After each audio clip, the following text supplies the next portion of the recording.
pero uno de los dos va a ser presidente. ¿Cómo proyectas el futuro del Perú en los próximos 5 años?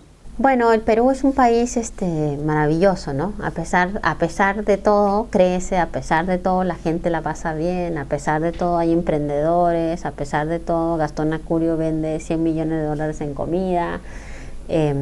Muchas veces, lamentablemente, es como a pesar de los políticos.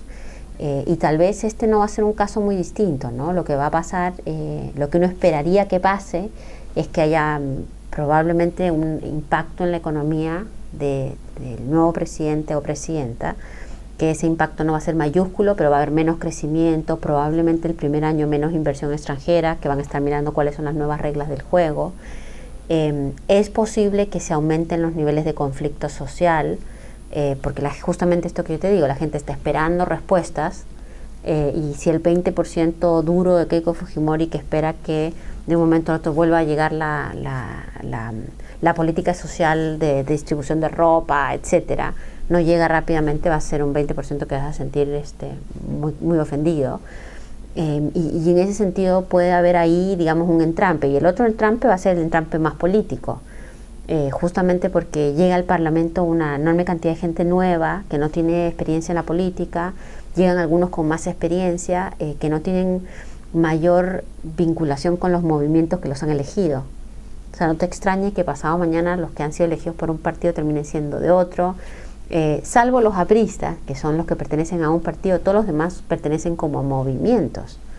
Entonces, si tú has sido elegido, el sistema te lleva a ser bastante independiente como congresista, y eso también puede generar una relación entre el Congreso y el Parlamento difícil, entre el Congreso y el gobierno, muy difícil. ¿Quién crees que entre estos dos candidatos sea el adecuado para el cargo con toda esa problemática que nos has descrito? Sí, bueno, para mí ninguno de los dos es adecuado en realidad, sin embargo es lo que ha votado la gente. Ahora ninguno de los dos ha demostrado tener altura de presidente, por dos razones. Primero, porque Ollanta debe haber escuchado al pueblo votar solo en 33% a favor de sus políticas, y por ende él tiene que hacer, digamos, ahora una apertura hacia todo el otro centro del país, ¿no? A la gente que está por cambios en el modelo, pero no cambios drásticos, que está por adecuar ciertas cosas, pero no sin pensar en el sistema más en general. Muy probablemente él debería, o uno esperaría, que llame nuevos asesores económicos, que muestre una seriedad respecto a las políticas, porque ha habido mucha oferta, pero cuando uno saca la cuenta, estas ofertas no cierran con el presupuesto. O sea, si tú lo quieres hacer todo, no tienes plata para hacerlo. Entonces él tiene que demostrar, y por ahora no lo ha hecho, una mirada mucho más de estadista, ya dejando de ser candidato. Y además también tiene que tener una política de relaciones internacionales más, con bastante más tolerancia, con menos declaraciones altisonantes. El mundo es único ahora, es global. Entonces lo que uno diga, aunque sea perdido en el medio de la nada, lo ve y lo escucha todo el mundo. Y nadie gobierna solo, ¿no? Y por el lado de Keiko, bueno, si Keiko Fujimori no termina de cortar con el pasado del padre, difícilmente se va a poder, digamos, legitimar como un liderazgo propio, ¿no? Entonces creo que ella está en el debe de decir qué piensa respecto a la violación de derechos humanos, qué piensa de los actos de corrupción, no solo de su padre, sino del entorno de ese gobierno.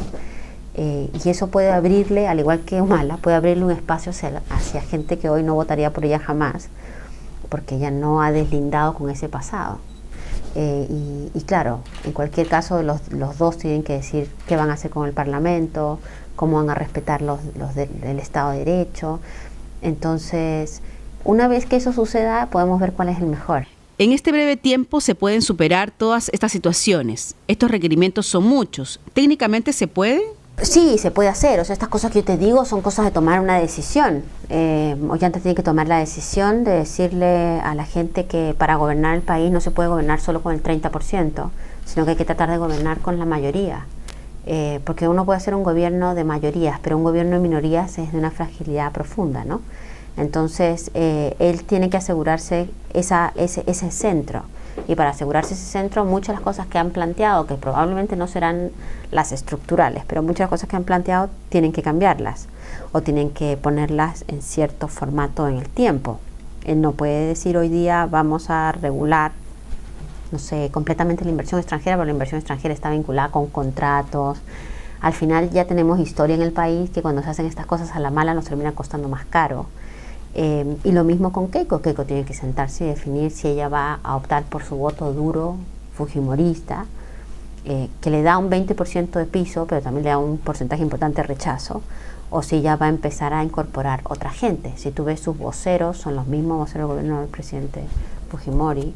Si tú ves la gente que la rodea, es su familia, y la gente que estuvo vinculada al gobierno de su padre. Entonces, esas cosas le hacen ganar, pero también hoy le hacen perder mucho. Entonces, tiene que haber un ejercicio de práctica de realismo político en los dos.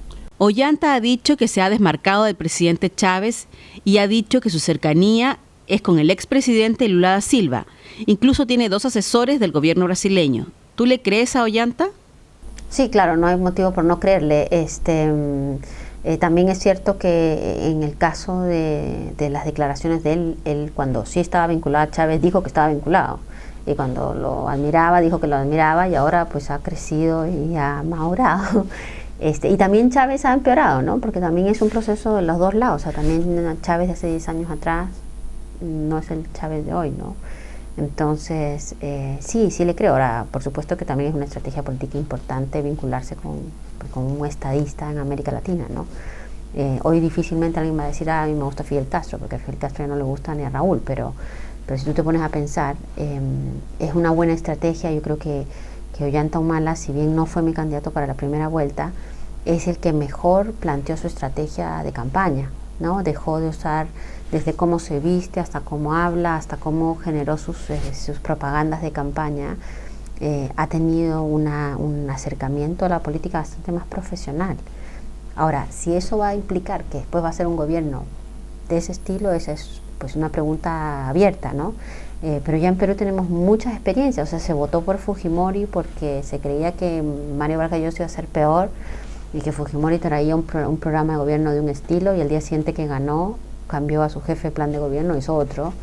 Después se votó por Alan García porque se pensaba que Ollanta Humala iba a ser lo peor que podía pasarnos y que Alan García era más moderado y no sé qué, y el día siguiente que ganó se fue más a la derecha. Entonces el pueblo peruano es un pueblo muy amoroso, ¿no? Finalmente no castiga como debería a sus líderes, ¿no? O sea, la mayor explicación de eso es cómo volvemos a reelegir a Alan García, ¿no?